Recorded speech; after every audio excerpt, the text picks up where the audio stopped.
Bonjour à tous, aujourd'hui j'ai envie de vous parler d'une creepypasta ou d'une légende urbaine. D'ailleurs, je ne sais toujours pas quelle est la différence exacte entre les deux noms. Bref, je vais vous parler d'une histoire qui existe depuis quelques années. On la trouve sous plusieurs noms qui se ressemblent. On appelle ça Smile JPEG ou JPG si vous préférez, ou tout simplement Smile ou bien encore Smile Dog. Ça fait déjà quelques temps que je voulais parler de cette histoire et j'ai enfin pris le temps de vous en parler. Après, je crois que j'ai déjà vu une photo assez glauque en lien avec ça il y a quelques années, mais ça fait vraiment longtemps donc je n'en suis pas sûr. À l'époque, je pensais que c'était tout simplement une photo effrayante, qu'il n'y avait pas d'histoire autour, mais en réalité, il y en a une, et je vais vous la raconter dans cette vidéo. Cette creepypasta s'est faite connaître vers la fin des années 2000. Apparemment, c'était en 2009, mais il n'y a pas de date précise. Et ensuite, elle s'est faite connaître jusqu'en 2013-2014, avant de tomber un peu dans l'oubli. Donc, après vous avoir fait ce très bref historique, passons à l'histoire. En 2007, un étudiant qui habite à Chicago essaye de trouver des histoires vraies et peu communes à raconter. Il faisait ça puisque ça l'intéressait, et c'était comme un devoir à faire pour ses études. Il enquête donc dans la ville et commence à entendre parler d'une chose qui s'appelle Smile JPEG ou Smile JPG. Ce serait une photo terrifiante, mais il ne savait pas ce que c'était exactement. Surtout que les rares personnes qui en savaient plus ne voulaient pas en parler. Tout ça restait bien mystérieux. Il continua son enquête en cherchant de nombreux témoins, mais ça n'a eu aucun succès. Tout le monde se taisait. Il commençait même à se dire que tout ça n'était que des inventions, c'était juste un canular, une légende pour faire peur. Mais durant l'été 2007, une certaine Marie E accepte d'être interviewée. On ne connaît pas son nom de famille vu qu'elle veut rester dans l'anonymat. Elle était très réticente au départ, mais elle a finalement accepté. Elle est la seule qui a accepté sa proposition. Marie a des choses terrifiantes à raconter et elle est enfin prête à en parler. Quelques jours après, l'étudiant arrive chez Marie. Ce n'est pas elle qui lui ouvre, mais c'est son mari qui s'appelle Terence. Il lui annonce que Marie aurait changé d'avis au dernier moment, et elle s'est enfermée dans sa chambre. Elle ne voulait voir personne pour le moment. Elle ne voulait plus rien dire. Terence parle derrière la porte de la chambre et essaye de rassurer sa femme pour qu'elle parle enfin, mais elle ne se calmait pas. Une heure après, Marie était toujours enfermée. Elle était très angoissée et on l'entendait pleurer depuis derrière la porte. Au final, elle ne dira rien. Et pour l'étudiant qui voulait l'interviewer, tout ça semblait être une perte de temps. Mais même s'il n'a pas réussi à l'interviewer, ses proches ont pu lui apporter quelques informations intéressantes sur toutes ces histoires. Pour comprendre, il faut remonter 15 ans en arrière. En 1992, Marie vivait déjà à Chicago, elle était opératrice, elle travaillait sur un ordinateur et à un moment, elle voit qu'on lui a envoyé un message. Celui-ci parle d'une chose qui s'appelle Smile JPEG, mais c'était impossible de comprendre ce que ça voulait dire. En plus, l'expéditeur était anonyme, donc ça ne l'avançait pas. Mais en plus du message,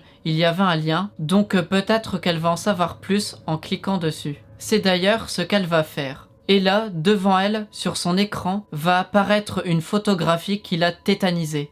Elle aurait même fait des crises d'angoisse, et elle a fait des crises d'épilepsie par la suite. Et cette image ne l'a pas angoissée que sur le moment, puisque 15 ans après, cette chose qu'elle a vue sur son ordinateur l'effraie encore. Marie n'est pas la seule victime, puisqu'on estime qu'environ 400 personnes auraient vu la photo. Mais personne n'a voulu en parler. Impossible d'en savoir plus sur eux. Marie est la seule qui a essayé d'en dire plus, mais elle s'est rétractée au dernier moment, comme vous l'avez vu. Il paraît qu'en 2002, un pirate informatique a réussi à obtenir la fameuse photo et l'a publiée sur des forums. Plusieurs centaines de personnes seraient alors tombées sur l'image et on dit que certains d'entre eux auraient eu des crises d'épilepsie par la suite. Je pense que c'est suite à ce nouvel événement qu'on estime qu'il y aurait eu environ 400 victimes qui auraient vu la photo. C'est impossible à dire si ce pirate est l'auteur des premiers messages en 1992 ou si ce sont deux personnes différentes, voire plus. Là encore, c'est le mystère total. Ce qui est un peu pénible, c'est que l'on ne connaît pas grand-chose de cette photo, le fichier en question reste introuvable, seules les victimes ont réussi à voir la fameuse image sur le moment, mais après, impossible de la retrouver, comme si le fichier disparaissait après que chaque victime l'ait vu. C'est un peu rageant que cette photo reste introuvable et on peut se poser cette question: pourquoi aucune des victimes n'a essayé de faire de copie? Les rares qui l'ont vue n'apportent pas de réponse précise. Certains disent qu'ils étaient trop occupés, qu'ils n'avaient pas le temps. Peut-être que d'autres ne voulaient pas qu'une telle photo reste dans leur ordinateur, tout simplement pour avoir aucune chance de la revoir. Si l'on garde une trace de cette photo, peut-être qu'elle arrivera à nous traumatiser davantage, vu qu'on pourrait la regarder n'importe quand. C'est peut-être dangereux de la laisser dans son ordinateur. Mais le peu de victimes qui ont osé parler de cette histoire décrivent la photo de la même façon. Donc on peut imaginer à quoi elle ressemble. Au centre de la photo, on y verrait une créature qui ressemblerait à un grand chien. On voit surtout sa tête, son visage, et cet animal serait illuminé par le flash de la photo. Par contre, le reste de la photo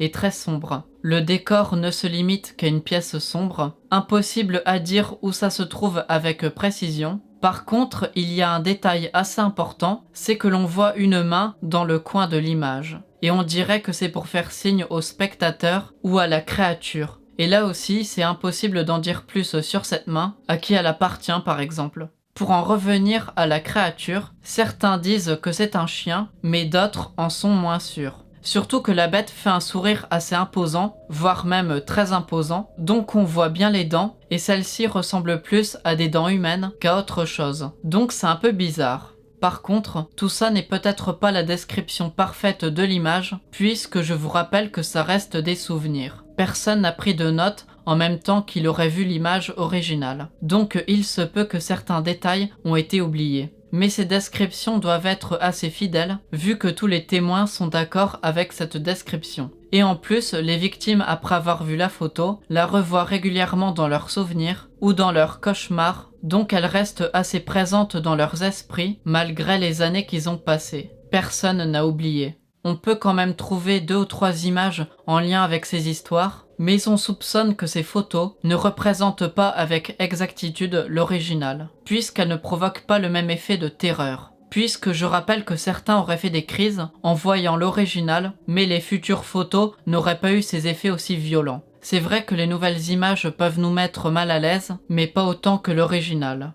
Pour en revenir à Marie-E, elle accepta finalement de parler de cette histoire, mais il a fallu attendre plusieurs mois après la première interview, qui n'a rien donné. On est à présent en mars 2008. Marie ne parla pas directement à l'homme qui voulait l'interviewer, donc à l'étudiant, mais elle lui envoie un mail avec un long texte, où elle va dire beaucoup de choses intéressantes. Elle commence par s'excuser de n'avoir rien dit la dernière fois, la peur lui était revenue et elle se sentait incapable de parler de ça. Mais maintenant, elle est prête à tout raconter. Marie va lui dire que la photo que l'on appelle Smile JPEG la hante presque toutes les nuits. Elle en fait des cauchemars, même 15 ans après. Selon elle, ce n'est pas vraiment un chien que l'on voit sur cette image, même si ça y ressemble. Ensuite, elle dit que la photo ou la créature lui parlerait dans ses rêves. Et à ce moment-là, elle entend une voix qui lui dit qu'il faudrait répandre la parole. Ce qui veut dire qu'il faut montrer la photo à d'autres personnes. Sûrement dans l'idée de faire d'autres victimes. Et si elle accepte de faire ça, cette voix lui promet que la photo ne la hanterait plus.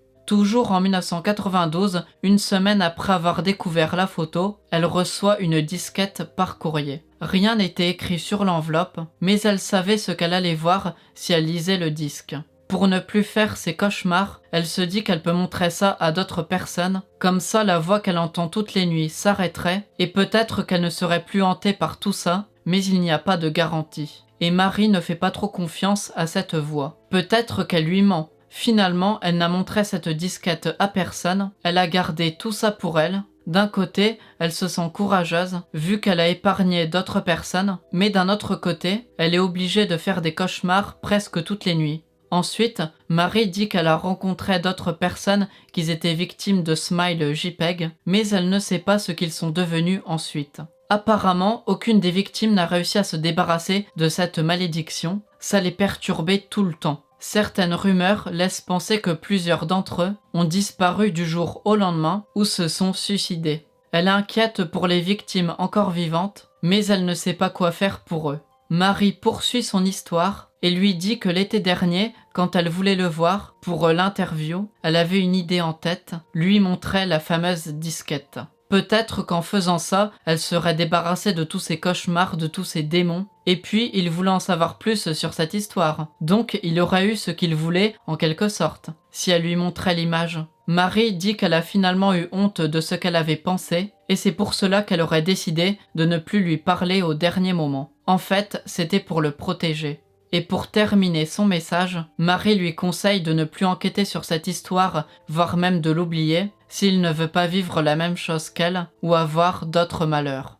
Un mois plus tard, Terence, le compagnon de Marie, annonce une mauvaise nouvelle. Sa femme s'est suicidée. Avant de mourir, elle aurait supprimé tous ses comptes ou profils que l'on pouvait trouver sur internet ou ailleurs. Je pense qu'elle a fait ça pour protéger ses proches. Un mois après la mort de Marie, l'étudiant qui voulait la rencontrer reçoit un email étrange. La mystérieuse personne qui lui envoie le message dit qu'elle fait ça, puisqu'il semble intéressé par toute l'histoire qu'il y a autour de Smile JPEG ou de Smile Dog, et que pour en savoir plus, il savait ce qu'il lui restait à faire. Ce n'était pas compliqué à deviner, puisque à côté du message, il y avait une pièce jointe qui s'appelait Smile JPEG. L'homme hésita. Il doit choisir entre le fait d'en savoir plus sur cette histoire une bonne fois pour toutes ou de ne rien faire. Mais au moins, il ne pourrait rien lui arriver de mal en plus.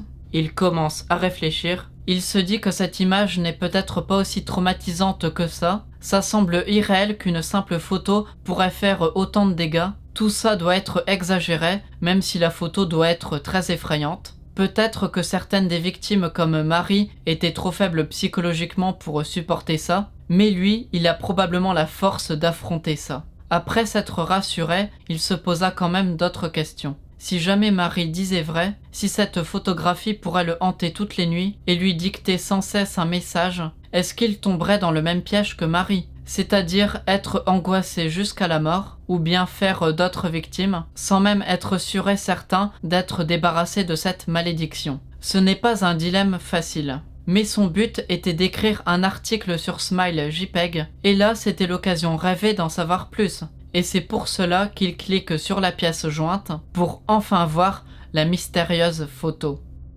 Voilà, cette histoire est terminée, j'espère qu'elle vous aura plu. Si c'est le cas, vous pouvez laisser un pouce bleu et vous abonner à ma chaîne. Je sais que ce n'est pas très original de dire ça, mais j'aime bien le dire quand même. Et avant de vous laisser partir, un conseil, si un inconnu vous envoie un message étrange avec un lien ou une pièce jointe, faites attention puisque ça peut vous apporter plein de problèmes.